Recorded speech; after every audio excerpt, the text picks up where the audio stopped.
Dear student, today taken another question, practical question number 15. In this question, collinear and colline advance, both point are understanding here. Now, question information. A limited company was registered with a capital of rupees 5 lakh in share of rupees 10 each. तो company की total authorised capital registered capital है rupees 5 lakh में, पर share face value rupees 10 each and issued 20,000 such share eight A premium of rupees 2 पर share. तो issued की information मिली, तो यहाँ से क्वेश्चन अब कंसीडर कर रहे हैं।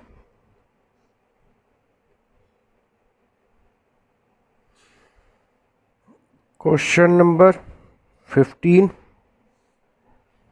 issued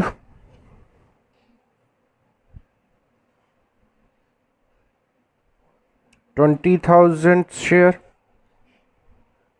at the rate of rupees 10 each plus 2 rupees as a premium. Total received amount 12 rupees.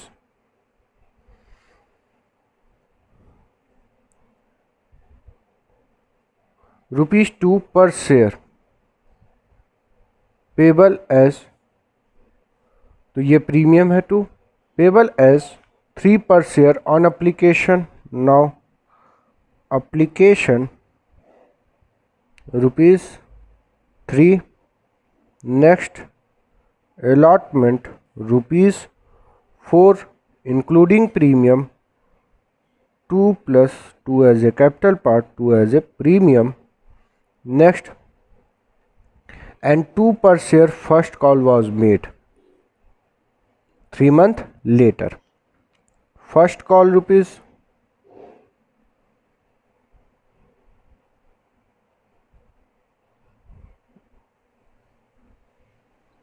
2 per share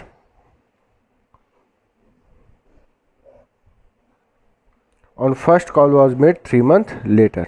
All the money payable on application and allotment were duly received, but when the first call was made, one shareholder paid the entire balance on his holding 300 share.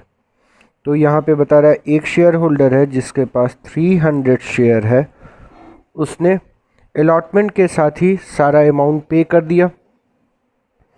तो application time से दे रहे हैं, allotment time से दे रहे हैं।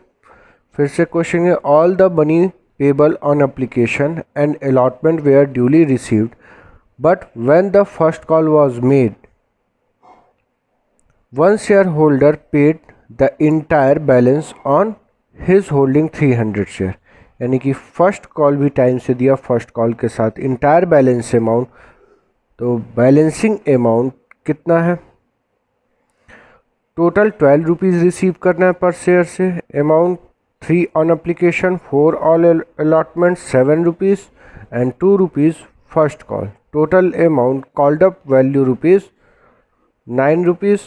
Balance amount rupees 3 on second and final call.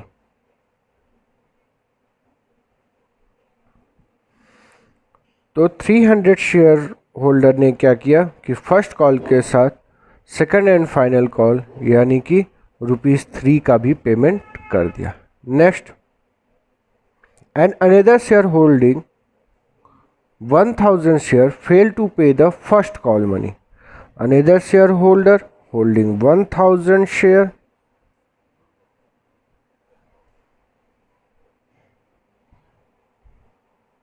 Fail to pay the first call money, तो first call का payment नहीं। Give journal entry, record the above transaction and show how will appear in the company balance sheet। तो अभी general entry के बारे में समझा जाए। फिर से क्वेश्चन को क्लियर कर रहे हैं कि कंपनी के पास total authorised capital rupees 5 lakh थी, 10 रुपीज़ ईच पर शेयर फेस वैल्यू, जिसमें से कंपनी ने सिर्फ 20,000 शेयर इशूड किया as a 2 rupees premium. Now total received amount rupees 12। तो 20,000 शेयर हैं, पब्लिकली इशूड किए गए हैं, जिस पे application 3 allotment ₹4 including premium first call, balance amount जो है ₹3 सेकेंड एंड फाइनल कॉल। लेकिन इसके लिए कोई इन्फॉर्मेशन क्वेश्चन में नहीं है, तो बैलेंस अमाउंट हमने लिखा कि ₹3। इसे अभी कंपनी ने डिमांड नहीं किया है, कहीं भी क्वेश्चन में इन्फॉर्मेशन नहीं है, सिर्फ कहाँ तक के लिए, फर्स्ट कॉल के लिए। 300 शेयर होल्डर ऐसे हैं जिन्होंने एप्लीकेशन टाइम से दिया, अलॉटमेंट टाइम से दिया, फर्स्ट कॉल भी पे कर रहे हैं, फर्स्ट कॉल के साथ उन्होंने इंटायर बैलेंस अमाउंट जो कि अभी कंपनी ने ड्यू नहीं किया था उसे भी वो पे कर रहे हैं। 1000 share holder paid application allotment and did not पे द फर्स्ट कॉल मनी ₹2। तो हमें सिर्फ फर्स्ट कॉल तक के ही एंट्री करनी गए, क्योंकि कंपनी ने अभी बैलेंस अमाउंट जो ₹3 है उसके लिए कोई भी इंफॉर्मेशन नहीं है कि कंपनी ने ड्यू किया है या डिमांड किया है। सब्सक्राइब्ड के बारे में कोई इन्फॉर्मेशन नहीं है क्वेश्चन में, तो जितना इशूड है फुल्ली सब्सक्राइब्ड बनेंगे subscribed at 20,000 share. Now general entry, first entry application money received, entry bank account debit,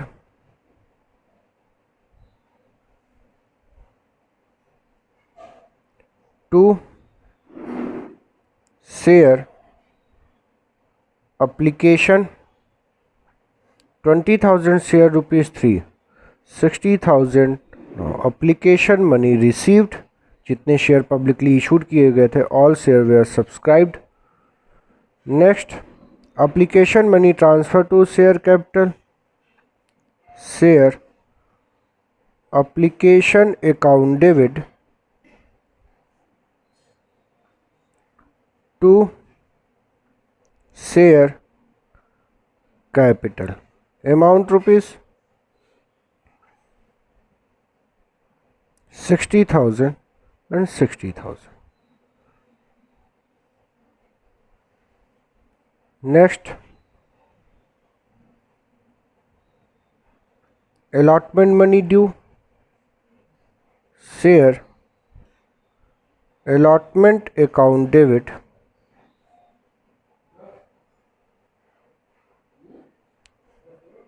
to share capital and to security premium reserve.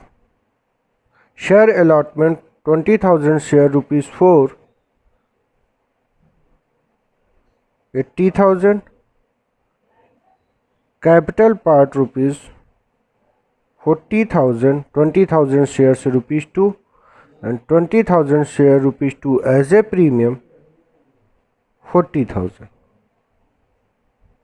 Now allotment money due, and next entry allotment money received, bank account debit to share allotment, received amount 80,000 debit side and 80,000 credit side. Next, first call money due, share first call account debit to share capital, amount ₹20,000 shares ₹2, first call money due amount 40,000 and 40,000. Next, first call money received, bank account debit. तब ये bank का calculation हमें समझना है। सबसे पहले calculate करेंगे, total 20,000 share से ₹2 डिमांड किया था, फर्स्ट कॉल अमाउंट ड्यू ₹40,000 ये है, ये पूरा अमाउंट रिसीव करना है जो कि ड्यू है। टेबल प्रेजेंट कर रहा है कि 300 शेयर होल्डर ने फर्स्ट कॉल तो पेमेंट किया, यानी कि इनका इसमें 40,000 अमाउंट में इंक्लूड है, लेकिन एक एक्सेस अमाउंट यानी कि एडवांस अमाउंट रिसीव्ड हो रहा है 300 शेयर से ₹3, तो इसको इंक्लूड कर लेंगे plus 900 as a call in advance 40,900. And next information, 1,000 shareholder did not pay the first call money. Now 2,000 amount deduct कर रहा है as a call in arrear 38,900 as a bank received amount. Amount 38,900. जो ये information अभी हमने consider की है, इससे जनरल एंट्री पास करना सिंपल है. 900 as a call in advance है, कंपनी के लिए लाइबिलिटी है, उसे क्रेडिट करेंगे. 2000 as a call in arrear loss, call in arrear account debit, amount ₹2000 to share first call, तो जितने से ड्यू किया गया था उतने से ही अकाउंट को क्लोज किया गया. And 2 call in advance amount rupees received 300 share ₹3, 900 credit side. Debit and credit side both side are equal. Now general entry complete. Dear student, now we have learned about how to prepare company's balance sheet. As per Schedule 3 of Companies Act 2013, share capital is to be disclosed in a company balance sheet in the following manner. यानी कि company का balance sheet जो है वो किसके according, schedule 3 of companies act 2013. तो एक set of format है, यानी कि जिसके अकॉर्डिंग हमें कंपनी के बैलेंस शीट को प्रिपेयर करना होता है, जिसमें फर्स्ट हेडिंग दे रखा है as a equity and liabilities. Next, in equity liabilities shareholder fund. Shareholder fund में इंफॉर्मेशन है as a share capital, reserve and surplus. तो अभी ये दो ही हेडिंग के बारे में बात की जाएगी. डिटेल हम लोग जब कंपनी का फाइनेंशियल स्टेटमेंट आगे चैप्टर मिलेगा उसमें हम लोग समझेंगे. तो यहाँ पे एक केवल शेयर कैपिटल के ही बारे में और साथ में रिजर्व एंड सरप्लस, इन दो हेडिंग के बारे में हम लोग इन्फॉर्मेशन समझेंगे. तो शेयर होल्डर फंड में share capital and reserve and surplus. तो शेयर कैपिटल में एज ए जो भी capital invested by the shareholder है उसकी इन्फॉर्मेशन लिखी जाएगी, और इसमें reserve and surplus as a profit या अनडिस्ट्रीब्यूटेड प्रॉफिट रिजर्व जो भी होगा वो इसमें रिकॉर्ड करेंगे. तो शेयर कैपिटल के आगे एक नोट नंबर 1 की इंफॉर्मेशन दी गई है. उस नोट नंबर 1 में हमें टोटल शेयर कैपिटल की इंफॉर्मेशन को, जो हम लोगों ने काइंड ऑफ कैपिटल स्ट्रक्चर में पढ़ा था कि क्या है, authorised capital, issued capital, subscribed capital. तो उसमें भी हम लोगों ने दो लैंग्वेज समझा था, subscribed and fully paid up, और कुछ शेयर ऐसे होते हैं जो कि subscribed but not fully paid up की बारे में बात की गई थी. तो ये भी हम लोग साथ में आज समझेंगे कि काइंड ऑफ कैपिटल में authorised, issued, subscribed and fully paid up, subscribed but not fully paid up. साथ में कॉल इन एरियर की इंफॉर्मेशन, ऐसे शेयर होल्डर जिन्होंने पेमेंट नहीं किया है, and add share forfeiture, यानी कि फॉर फीचर शेयर. तो ये अभी फॉर फीचर के बारे में अभी एक्सप्लेन नहीं किया गया, ये जब आगे हम लोग बात करेंगे और न्यूमेरिकल जब सॉल्व करेंगे तब वहाँ पे इसके लिए बात की जाएगी. अब आते हैं practical question number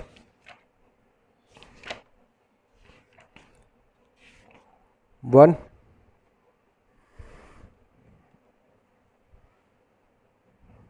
Question number 1. Vikas limited has an authorised capital of ₹40 lakh. तो ये कंपनी की ऑथराइज्ड कैपिटल है, divided into 4 lakh equity share 10 each. Out of this the company invited application for 3 lakh equity share. तो कंपनी के पास total 4 lakh share हैं, लेकिन company ने एप्लीकेशन कितने का इनवाइट किया? Only 3 lakh share. The public applied for 2,80,000 share and all money was duly received. So, how share capital will appear in the balance sheet of the company? Also prepare note to account. तो note to account ये वही है कि balance sheet में तो हम share capital की value को शो कर देंगे, लेकिन नोट टू अकाउंट में जो हमने काइंड ऑफ कैपिटल यानी कि authorised capital, issued capital, subscribed capital, उसको हमें डिटेल इन्फॉर्मेशन दिखानी होती है, वही एज ए क्या है? Note to account. Clear? Now prepare balance sheet practical question number 1. First information given as extract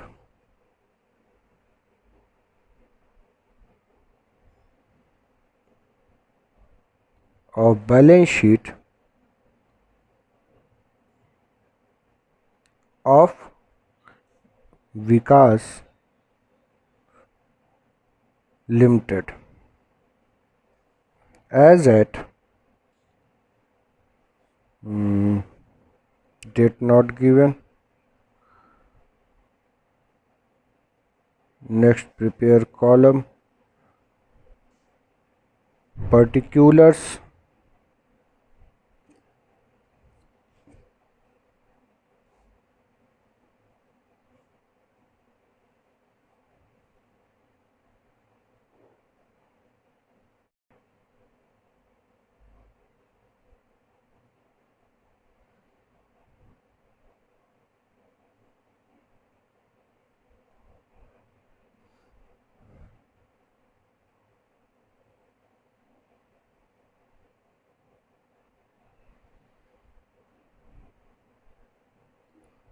ये आपका रहेगा नोट टू अकाउंट। अमाउंट में 2 कॉलम होते हैं, previous year and current year.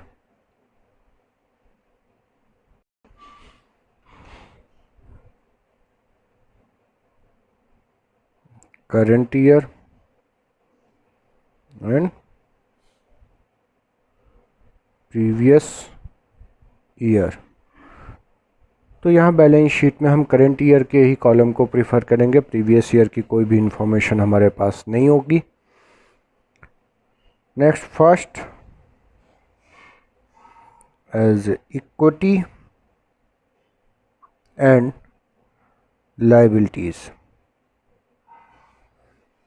In equity liabilities subheading shareholder fund. In a shareholder fund, A as a share capital and B taken reserve and surplus. In a share capital, in note to account 1, now working note as a note to account, prepare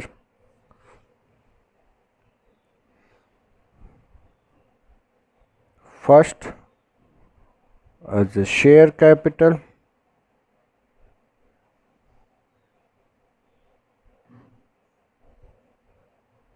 in a share capital first as a authorized capital,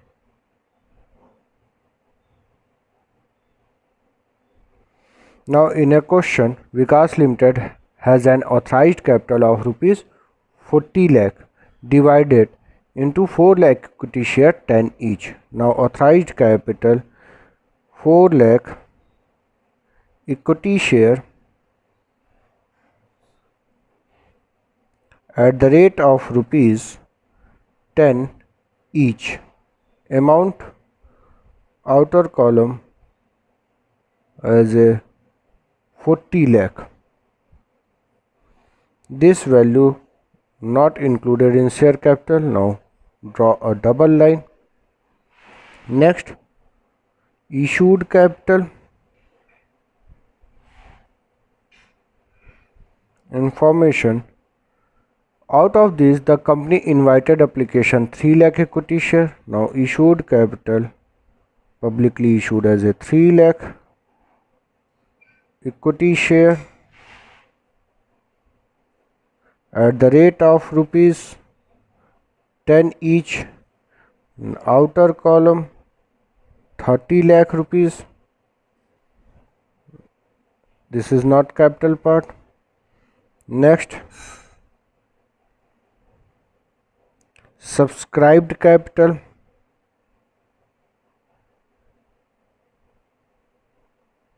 In a subscribed capital, issued and fully subscribed. तो issued capital कितने हैं? Publicly issued किया गया है 3 लाख, जिसमें से subscribed capital की value कितनी है? 2,80,000 शेयर ही पब्लिक में सब्सक्राइब्ड हुआ.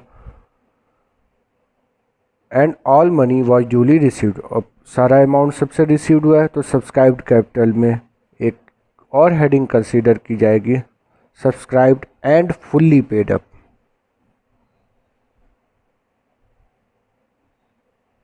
And fully paid up share. तो सब्सक्राइब्ड हैं 2,80,000 शेयर या equity share at the rate of rupees 10 each. Now 28 lakh. तो पब्लिक के पास 2,80,000 शेयर हैं 10 रुपीज़ ईच का. तो यही हमारा कैपिटल में कन्वर्ट हुआ है.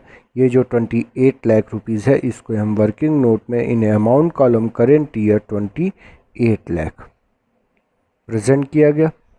तो ये हमारा बैलेंस शीट का फॉर्मेट है, जिसके अकॉर्डिंग हमने क्वेश्चन में जो प्रिपेयर बैलेंस शीट की था. तो कंपनीज एक्ट 2013 के अकॉर्डिंग कंपनी का जो बैलेंस शीट है, ये पहले से एक सेट ऑफ फॉर्मेट की तरह होता है.